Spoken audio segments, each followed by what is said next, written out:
అదే RTV app వార్తల్ని క్షణాల్లో చదివే అవకాశం ఉంటుంది. ఒక న్యూస్ పేపర్, ఒక టెలివిజన్ ఛానల్ మీ చేతుల్లో ఎప్పుడూ ఉంటాయి. అనంతపురం జిల్లాలో దులీప్ ట్రోఫీ మ్యాచ్లు జరగబోతున్నాయి. సో మొట్టమొదటిగా ఇక్కడ అనంతపురంలో దులీప్ ట్రోఫీని అలాట్ చేయడము బీసీసీఐ వారికి నా కృతజ్ఞతలు.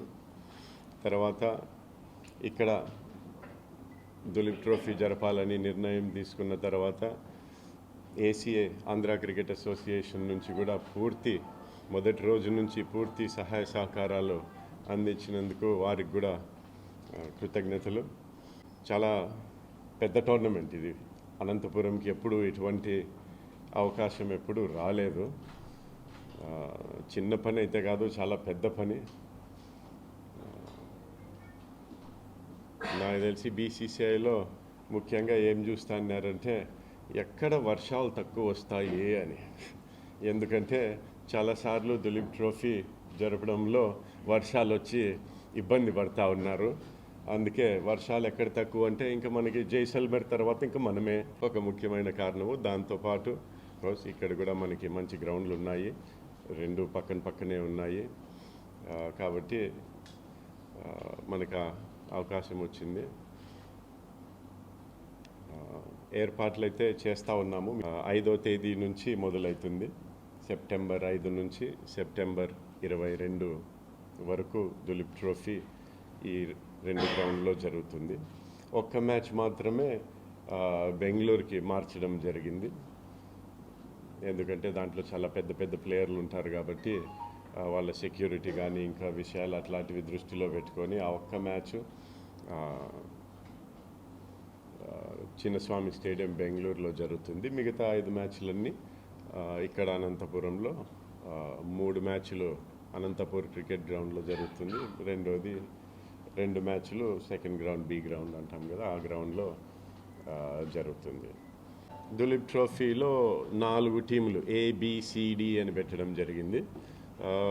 ముఖ్యంగా ఇండియాలో ఉన్న 40-45 టాప్ ప్లేయర్స్ అంతా ఈ దులీప్ ట్రోఫీలో ఆడడం జరుగుతుంది.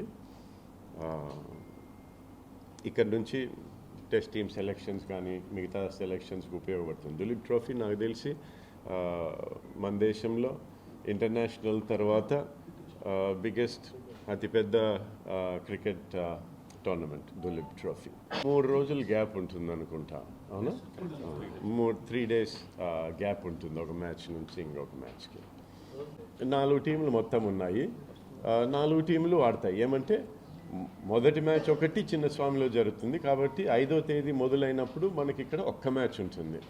తర్వాత 2వ మ్యాచ్ జరిగినప్పుడు 2 గ్రౌండ్లో 2 మ్యాచ్లు ఉంటాయి. తర్వాత మళ్ళీ 2 మ్యాచ్లు ఉంటాయి. పూర్తి 6 మ్యాచ్లు, 5 అనంతపురంలో, 1 చిన్నస్వామి బెంగళూరు. ప్లేయర్స్ మొత్తం టీమ్స్ అన్నీ కూడా హోటల్స్లో ఉంటారు, ఇక్కడ ఉండరు.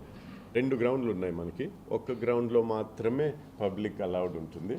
ఎందుకంటే 2వ గ్రౌండ్లో మనకు ఆ ఫెసిలిటీస్ లేవు. ప్రొటెక్షన్ లేదు, గ్యాలరీ లేదు, ఫెన్సింగ్ లేదు. సో ఆ 2 గ్రౌండ్లో ఒక గ్రౌండ్ మాత్రమే. దాంట్లో 4100 ఒక రోజుకి కూర్చొని మ్యాచ్ చూడవచ్చు.